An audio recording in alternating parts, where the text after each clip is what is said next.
Pont Neuf, l'émission littéraire hebdomadaire sur Radio J consacrée à l'actualité du livre est désormais installée le dimanche à 16h. Invité de notre émission, Olivier Weber pour son livre « Naissance d'une nation européenne », réflexion sur la question ukrainienne, paru aux éditions de l'Aube. Olivier Weber, bonjour. Bonjour, merci d'être avec nous. Merci vous êtes un habitué de l'émission. Vous êtes venu nous parler de Joseph Kessel, de Massoud, le rebelle assassiné. Et ce livre est un témoignage. Vous avez sillonné les villes d'Ukraine en guerre, de Lviv à Odessa, de Kiev à Kharkiv, et vous en rapportez un carnet de route. C'est le reportage de quelqu'un qui revient en Ukraine, puisque vous y étiez il y a déjà quelques années. Oui, absolument, il y a quelques années, puisque j'ai assisté à l'indépendance de l'Ukraine lorsque la maison mère, l'URSS, s'est effondrée en 1991, 2 ans après le mur de Berlin. Et c'était un grand engouement à l'époque, un grand enthousiasme, mais tempéré en même temps. Pourquoi ? Parce que la maison mère était toujours là, la Russie, la nouvelle Russie, qui allait devenir quelques années plus tard la Russie de Poutine. Et on était méfiants aussi sur cette indépendance, on était prudents. Et je suis retourné pour, oui, ce sont des carnets de route, mais aussi des réflexions à partir de portraits, à partir de retrouvailles, mais aussi voilà, de réflexions par rapport à ce que signifie la valeur de la liberté, la défense des droits de l'homme et ce que revendiquent vraiment haut et fort, et ils le font aussi avec beaucoup d'actions concrètes, les Ukrainiens, les Ukrainiennes aujourd'hui. Et c'est le témoignage d'un double attachement, l'attachement à l'identité ukrainienne et l'attachement aussi à l'identité européenne. Oui, absolument. C'est ce qui m'a frappé parce que, en parcourant pendant plusieurs semaines les villes de l'arrière, comme on disait en 14-18, et l'arrière tiendra, mais aussi les lignes de front, les villes sous les bombes, comme Kharkiv en particulier, Odessa, donc des villes que j'ai connues ou que je ne connaissais pas. J'étais fasciné par cet attachement, effectivement, des Ukrainiens, des Ukrainiennes et des jeunes surtout à ces valeurs démocratiques et européennes. Donc c'est moins un plaidoyer pour l'intégration à l'UE, l'Union européenne, que plutôt un témoignage justement sur ce sentiment d'appartenance à la nation européenne. Et vous savez, j'avais dans mes bagages un livre que j'ai relu avec beaucoup d'affection, que j'ai lu il y a longtemps, qui a été écrit par un jeune aviateur en 1943 de la France libre.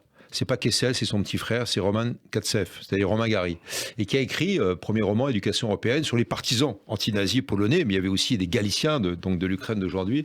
Et c'est exactement ça, ce patriotisme. Parce que d'ailleurs, Romain Gary dit dans Éducation européenne, c'est fort, il n'a que 29 ans à l'époque, le nationalisme, c'est la haine des autres. Et le patriotisme que nous défendons, nous les patriotes polonais, résistants, donc dixit les héros du roman de Gary, eh bien notre patriotisme, c'est l'amour de l'autre. Et j'ai retrouvé ça, et voilà, c'est vraiment non pas la sublimation d'un État-nation ou du nationalisme, mais la défense de valeurs contre un agresseur qui s'appelle la Russie. Alors vous racontez la résistance d'Odessa et de Mariupol, vous racontez l'assassinat de Mantas, qui est un cinéaste ukrainien qui a filmé en temps réel les bombardements et qui est mort, pour ainsi dire, la caméra au point. Oui, absolument. On a voulu après effacer les traces de toute cette histoire, puisque on l'a purement et simplement supprimé. On l'a supprimé absolument. Mantas Daravicius, donc son nom, qui est un cinéaste lituanien, qui a eu un doctorat d'ethnologie à Cambridge, avait déjà documenté Mariupol avec un documentaire de cinéma d'1h30 qui était sorti il y a quelques années, Mariupol 1. Et là, donc, il est arrêté par les Russes, lui par les Russes également, Mantas. On l'a exécuté le lendemain. On savait très bien qui c'était. Et sa compagne qui était avec lui a pu sortir Les Roches pour en faire un film qui a été présenté d'ailleurs à Cannes cette année. Et c'était évident que les Russes voulaient exécuter un témoin gênant. Quelqu'un qui avait déjà témoigné sur ce que c'était que Mariupol sous les bombes après 2014. Et puis deuxièmement, qui revenait sur le terrain pour faire un film. Apparemment, au départ, c'est ce qu'il voulait, sans commentaire. Donc, il était effectivement assassiné, la caméra au point. Et c'est par hasard. Les Russes ne veulent surtout pas qu'on documente ce qui se passe de leur côté. lors de la prise de Mariupol. Et puis deuxièmement, tout ce qui est, alors c'était pas le cas de Mantas, mais de manière générale, tout ce qui est crime de guerre et crime contre l'humanité. Donc moi j'étais de l'autre côté de la ligne de front, pas très très loin d'ailleurs, et pas très loin non plus de la centrale de Zaporizhzhia, bien connue maintenant. Donc voilà, j'ai voulu faire le portrait de Mantas, mais aussi à chaque fois parler d'éléments, comme j'avais pu le faire d'ailleurs c'était mon premier livre, vous savez, il y a 30 ans, Voyage au pays de toutes les Russies. J'avais donc voyagé en Crimée, en Ukraine, en Russie, dans le Caucase, les Pays-Bas, etc. Et à chaque fois, il y avait des portraits, ou un portrait par pays ou par grande ville, et puis bien sûr une thématique accompagnant. Et là, vraiment, les thématiques qui sont chères au cœur de ces Ukrainiens, et de Mantas, qui est un Lituanien qui défendait ces valeurs aussi d'indépendance et de coupure de lien avec Moscou, enfin le Moscou de Poutine, eh bien, ce sont les valeurs des droits de la femme, les valeurs des droits de l'homme, les valeurs de la liberté d'expression et, en amont, de la liberté de penser qui n'existe pas actuellement en Russie. C'est certain qu'il n'y a pas de liberté d'expression parce qu'on apprend aux jeunes Russes à penser comme le souhaite le maître du Kremlin. Il y a aussi du côté russe, alors vous mettez l'accent là-dessus, un côté guerre sainte menée avec l'appui du patriarche Kirill. Il y a un côté guerre de religion. Oui, absolument. On revendique bien sûr l'orthodoxie, on revendique la nation au sens de nationalisme même russe, l'exécration des valeurs occidentales considérées comme dépravées, y compris même de la part de Kirill, le patriarche de l'Église russe orthodoxe, parce que les Occidentaux sont accusés de propager de mauvaises valeurs, l'homosexualité, etc., etc. Donc, bien sûr, la religion est mise en avant et tout ça est très bien instrumentalisé, entre guillemets, dans le narratif, dans le discours de Poutine. Pourquoi ? Parce qu'il y a une volonté aussi de préserver un pouvoir. Deuxièmement, ce discours est d'autant plus sublimé que qu'est-ce qui s'est passé depuis le 24 février, depuis le début de l'agression russe? C'est une série de défaites quand même pour l'armée russe. On avait dit à Poutine, Shoigu, son ministre de la Défense, qui n'est pas militaire d'ailleurs, et Gerasimov, son chef d'état-major, bien sûr, monsieur le président, nous allons gagner. Et regardez ce qui s'est passé. Il y a eu évidemment une série de défaites et la Russie est incapable de prendre Kiev, d'éliminer Zelensky et encore moins d'occuper la totalité de l'Ukraine. Donc il y a un côté fuite en avant de la part du potentat Poutine. C'est dangereux parce qu'évidemment il y a un chantage. Il y en a même trois, vous savez, Salomon. Il y a le chantage alimentaire. Vous savez, on prend en otage 22 millions de tonnes de céréales, ça se débloque grâce à un autre potentat qui s'appelle Erdogan le Turc, le chantage énergétique au gaz et aux hydrocarbures, et puis troisièmement le chantage nucléaire qui est odieux évidemment, parce que là on a pris une centrale, comment dirais-je, on a kidnappé une centrale pour essayer justement de faire monter la pression et de faire plier les Ukrainiens et les Occidentaux. Alors, vous revenez souvent sur l'Holodomor, le massacre des paysans ukrainiens sous Staline, et vous citez Vassili Grossman, parce qu'il a été le premier à documenter d'une certaine manière et à écrire là-dessus très, très, très largement sur ce massacre des Ukrainiens. Tout à fait, le grand Vassili Grossman, d'ailleurs, qui est né à Berdichev, hein, la ville aussi de Joseph Conrad, qui était ukrainien, absolument. Hein. Une très belle ville où il y a d'ailleurs une forte communauté juive, comme à Odessa. Et oui, l'Holodomor, c'est ça qui m'a surpris. Et je reviens, c'est une très bonne question, je reviens à ce que vous disiez tout à l'heure par rapport aux années 91, c'est que là, il y a un réveil de la part des Ukrainiens et des jeunes de 20 à 25 ans, donc qui n'ont même pas connu d'ailleurs les manifestations aussi peu de Maïdan, vous savez, 2013-2014, cette révolution sur la grande place de Kiev, qui était adolescent à l'époque, et qui disent, mais ce qu'ont vécu nos grands-parents, nos arrière-grands-parents, plus jamais ça. Alors, en deux mots pour les auditeurs, l'Holodomor, c'est quoi ? C'était la famine organisée, mais très très bien organisée. Tout à fait, en 1936, milieu des années 30, par Staline, pour affamer donc, et mettre au pas surtout la paysannerie de l'Ukraine. Ça a fait quoi ? Ça a fait 4 millions de morts sur une population de 22 à 24 millions d'habitants. Vous vous rendez compte, c'était donc un Ukrainien sur 6. Et dans les années 91, donc pendant l'indépendance, puis même en 2000, c'était encore un peu tabou. Les Ukrainiens étaient inhibés, avaient peur aussi du FSB russe, ex-KGB, etc., avec ses liens avec le SBU, les services secrets ukrainiens. Donc il y avait une sorte de peur, quand même, de paralysie de la parole. Et là, ça ressort. Alors ça va du recteur d'université, d'historiens, d'intellectuels, à des gens beaucoup plus jeunes, de 20-25 ans, qui disent « mais on nous a imposé cela », donc non seulement l'Holodomor pour nos ancêtres, mais en plus, on nous a imposé le fait de ne pas en parler. Aujourd'hui, on en parle, et ça aussi, c'est un passage sémantique, c'est un passage de nature qui me fait dire que les Ukrainiens donc, vraiment coupent les ponts avec la Russie. Et ils disent eux-mêmes, d'ailleurs, de l'autre côté de la ligne de front, y compris Kharkiv où j'étais, été bombardé quand même pendant pas mal de temps. Eh bien, pour les Ukrainiens, c'est le nouveau rideau de fer. Donc, ils disent que de leur côté, c'est l'Europe des nations et l'Europe des valeurs.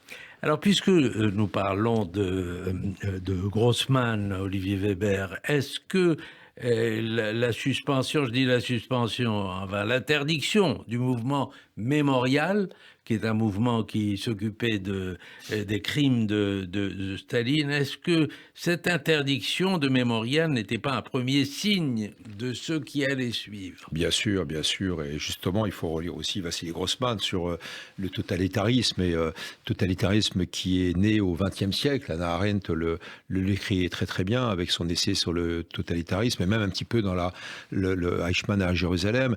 Et oui, il y a un discours poutinien d'abord totalement rétrograde et de nostalgie par rapport à l'ex-URSS. Et puis deuxièmement, bien sûr, cette filiation par rapport à l'empire tsariste et puis l'empire communiste. Moi, j'ai appelé ça le réveil des empires, les néo-empires. Il y en a 4 dans le monde. Il y a la Chine, il y a la Turquie, l'Iran, de Raïssi, président Raïssi, et puis la Russie de Poutine, qui n'étaient plus des pays expansionnistes, qui redeviennent des empires en expansion. Regardez l'Iran, rien que sa sphère stratégique et culturelle, jusqu'à l'attaquer au port syrien, et bien sûr avec la frontière ou les frontières iraniennes. Et donc, oui, il y a un discours expansionniste, il y a un discours stratégique qui s'accompagne d'une pensée effectivement unilatérale, dictatoriale. Évidemment, on veut supprimer tout ce qui est ONG et dissidence en Russie. Alors vous écrivez, voilà l'Ukraine que je redécouvre, une Ukraine meurtrie, agressée, une Ukraine parfois en pleurs, mais vaillante et toujours debout. Et vous dites encore la révolution ukrainienne, moins par nationalisme que par patriotisme et anti-barbarisme, a relancé l'esprit des Lumières. Oui, parce que justement, je pense que l'Europe en a besoin. L'Europe, au sens de l'Union européenne, s'est constituée, bien sûr, pour faire la paix ou pour perpétuer la paix en Europe. Mais là, il ne s'agit pas de parler de l'Union européenne, il s'agit de parler de l'Europe, des droits de l'homme et de ses défenses, grosso modo, par rapport à des valeurs morales et éthiques. Et les Ukrainiens le revendiquent. Alors que ça soit un paysagiste que j'ai vu, un architecte paysagiste qui est devenu chef de poste vers Poltava, et que ça soit le jeune Constantin, qui est informaticien de 25 ans, qui dédie aussi, qui contribue à l'effort de guerre avec un logiciel qui affecte directement ce qui arrive d'Italie, ce qui arrive de France, des vêtements, des pâtes, des médicaments ou de Pologne, directement à tel village ou tel quartier. Il y a un réveil incroyable, et cela participe justement à une volonté de résister, mais aussi de se battre. Pas simplement de se battre pour la guerre, mais de se battre pour la paix et pour dire qu'on ne veut plus du joug de la part de la Russie. Donc ça, c'est quand même un propos universel que j'ai vu chez les Kurdes, que j'ai vu avec les Afghans de feu, le commandant Massoud, et les Afghans de son fils, Ahmad, avec lequel j'étais d'ailleurs avant de partir en Ukraine. C'était au printemps, dans les montagnes au nord de l'Afghanistan, au Tadjikistan. Et donc, oui, je crois que l'Europe en général, pas l'Union européenne, mais les Européens doivent se mobiliser, continuer à se mobiliser, malgré peut-être des privations. Il ne faut pas se leurrer cet hiver, bien sûr, avec la facture énergétique, pour pouvoir défendre ces valeurs qui sont les vôtres et les nôtres. Est-ce que vous diriez que c'est la guerre qui a fait naître la nation ukrainienne, ou est-ce que c'est l'inverse, ou est-ce que c'est la revendication d'une identité ukrainienne forte qui a poussé à l'agression russe? Moi, je dirais que c'est un lent réveil, en tout cas une progression dans ce réveil indépendantiste et sur cette réaffirmation ou cette affirmation de l'État-nation, de la culture ukrainienne qui est séparée de la culture russe. La Russie de Poutine dit que l'Ukraine est un État vassal de la Russie. C'est pas vrai. Historiquement, la Russie de Kiev, c'était pas la Russie, c'était donc un État slave à Kiev. Et donc, c'était progressivement que ça réveillait. Mais aujourd'hui, ce qui s'est passé avec la guerre, c'est qu'il y a une accélération de cet élan indépendantiste, on va dire, qui est aussi un mouvement culturel, on va dire, un mouvement justement de séparation, de réaffirmation de la langue. Moi, j'ai vu à Kharkiv, j'étais avec un professeur qui a une école privée, chez lui, on était bombardés, etc. il avait mis d'ailleurs sa famille en sécurité en Pologne. Et je lui dis, mais pourquoi Alexander, tu ne pars pas? Il me dit, j'ai peur, certes, mais mes fidèles ont peur. Ah bon, tu as des fidèles? Oui, je suis pasteur à l'église évangélique du quartier. Et en fait, ce qu'il m'a raconté, c'est qu'il est russe, enfin il est russophone, comme la majorité de la population de Kharkiv, cette deuxième ville du pays qui est à l'est, qui est actuellement d'ailleurs encore bombardée ces jours-ci. J'ai des photos ici sur mon téléphone portable d'amis, y compris une amie femme qui vit dans le métro, dont la boutique de lingerie féminine a été bombardée, et l'immeuble, là, il y a quelques jours encore, totalement éventré devant chez elle. Eh bien, lui, Alexander, l'enseignant pasteur, me dit, mais j'arrête de parler russe. Je me mets à l'ukrainien, comme Zelensky il y a quelques années, qui ne parlait très peu, qui parlait très mal ukrainien. Et voilà, donc il y a un réveil aussi de ce côté-là, un sentiment d'appartenance, en tout cas de coupure aussi avec un État russe qui est un État totalitaire, il faut le dire. Alors, vous pourriez montrer ces vidéos et ces images à Madame Ségolène Royal. Qu'est-ce que vous avez pensé de cette sortie de l'ancienne présidente de la région Poitou-Charentes, affirmant que, parce que ça a été repris très largement par la Russie et par les chaînes de télévision russes, elle disait qu'il n'y avait pas de crime de guerre en Ukraine, que le théâtre qui a été bombardé était un théâtre vide, que la maternité, c'était pas un crime de guerre, etc. Elle est revenue là-dessus, mais enfin pas totalement. Pas totalement. Elle a dit que c'était des propos hors contexte. Alors, mais même si on rajoute le contexte et les phrases suivantes, ces propos, de la manière dont ils ont été prononcés, ça me le doute. C'est vrai qu'il y a des thèses complotistes, il y a les réseaux pro-poutiniens aussi en Europe qui sont très très très actifs, y compris sur les réseaux sociaux. Et je peux vous dire, franchement, qu'il y a eu des crimes de guerre, il y a eu des crimes contre l'humanité, c'est documenté. Moi-même, j'ai documenté. Je suis parti avec un ami, Jean-Christian Kipp, qui est à la fondation Odysseus pour les droits de l'homme. Nous avons une formation juridique également, et je peux vous dire qu'il y a des crimes de guerre avérés, des crimes de masse, des crimes contre l'humanité, selon ce qu'on appelle le droit international humanitaire, le DIH, avec les conventions de Genève de 49, avec les protocoles additionnels jusqu'en 1977. Et on les nie, il y a une négation totale, et ça va plus loin du côté de la Russie. Je vais vous donner un seul exemple. Il y a la fameuse brigade, la 64e brigade motorisée, qui est basée à Khabarovsk en Sibérie, qui est auteur de ces tristement célèbres crimes de guerre à Boutcha et ailleurs, et crimes contre l'humanité. Lorsque le régiment est revenu en Russie, il a été décoré, il a été promu par Poutine à l'ordre de la garde. Deuxièmement, le lieutenant-colonel qui dirige ce régiment a été promu également. Ça veut dire quoi? Ça veut dire qu'en fait, non seulement il y a une négation totale de tout ce qui est droit humanitaire, international, le droit de Genève, comme on l'appelle, non seulement il y a une négation de tout ce qui est crime de guerre et crime contre l'humanité, mais l'État russe, le système poutinien, encourage les régiments, les unités qui partent en disant, voilà, vous avez commis des crimes de guerre, c'est pas grave, on va vous promouvoir. Donc c'est très grave, et je crois que ce genre de propos est extrêmement décevant, c'est un euphémisme, parce qu'évidemment, ça sème le doute et ça tend à accréditer le narratif de Poutine. Mais comment vous expliquez cet écart de quelqu'un qui a été quand même candidate à la présidence de la République, qui est quelqu'un de sensé. Bon, on a vu qu'il n'y avait pas grand monde pour soutenir ses propos. Il y a eu quand même Éric Zemmour et d'autres, d'ailleurs, un peu du côté de la France insoumise. Mais comment vous expliquez ça ? Je trouve que c'est décevant et irresponsable. C'est sûrement un dérapage, alors soit contrôlé, soit non contrôlé. Mais effectivement, de la part d'une ancienne dirigeante française, ancienne ministre, on se demande si les réseaux poutiniens n'ont pas été activés. Je n'en sais rien. Je trouve en tout cas que c'est décevant par rapport à ce qu'elle a pu exercer, ce qu'elle a pu professer aussi, ce qu'elle a pu prononcer comme propos précédemment. Donc effectivement, je crois qu'il faut critiquer, condamner ce genre de propos. C'est extrêmement désobligeant. Enfin, c'est plus que ça. Moi, je l'invite d'ailleurs à venir sur le terrain avec moi, puis on va documenter des crimes de guerre, on va documenter des crimes contre l'humanité, on va retrouver des victimes, on va retrouver des proches des victimes, des survivants, des membres des familles de personnes qui ont été violées ou qui ont été tuées. Et je ne dis pas que c'est facile, parce que la parole, là aussi, est très souvent tabou, mais ces actes, ces crimes de guerre sont documentés. Il y a Amnesty International, il y a une équipe de la Cour pénale internationale, il y a une équipe aussi de Human Rights Watch, des ONG, et puis bien sûr les enquêtes du nouveau procureur général, avec actuellement plusieurs dizaines de milliers de cas de crimes de guerre qui sont en cours de documentation.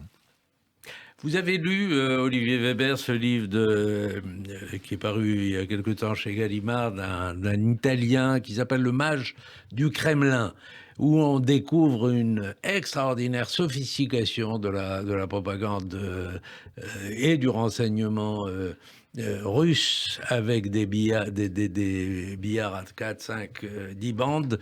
Vous avez lu ce livre, non? Oui, j'ai lu. C'est remarquable, c'est très bien. Alors d'une part, ça me rassure, enfin entre guillemets, si besoin était, sur le pouvoir de la littérature et du roman en particulier. Comment, avec un roman, on peut se mettre dans la tête d'un dirigeant et dans la tête de ses conseillers. Et vous voyez tout cet appareil de propagande avec plusieurs cercles, le cercle politique, le cercle militaire, le cercle des médias aussi. Il y a un nationalisme agressif, expansionniste extraordinaire sur ces plateaux de télévision russes nationalistes qui propagent la haine, y compris contre les Occidentaux, qui propagent même des idées de mort.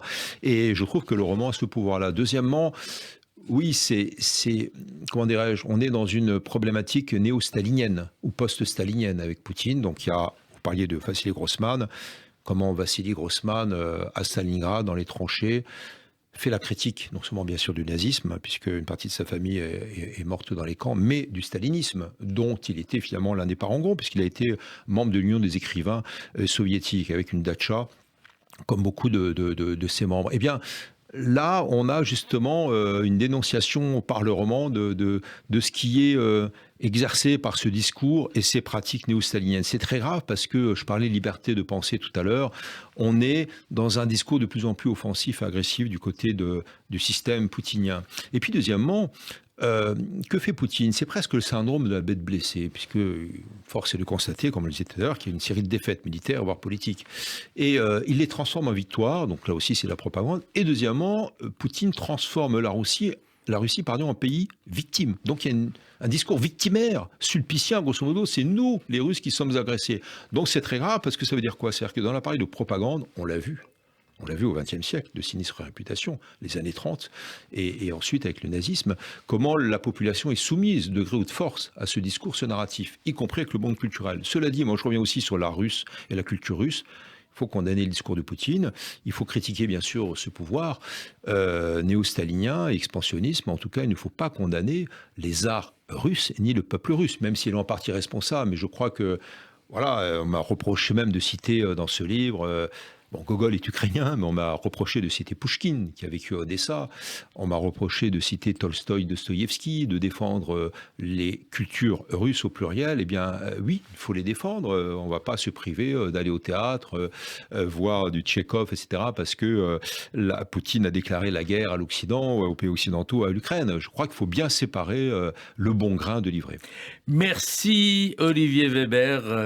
Je rappelle le titre de votre livre, Naissance d'une nation européenne, réflexion sur la question ukrainienne. C'était Pont Neuf, l'émission littéraire hebdomadaire sur Radio J consacrée à l'actualité du livre, et désormais installée le dimanche à 16h. Bon dimanche à tous. Merci.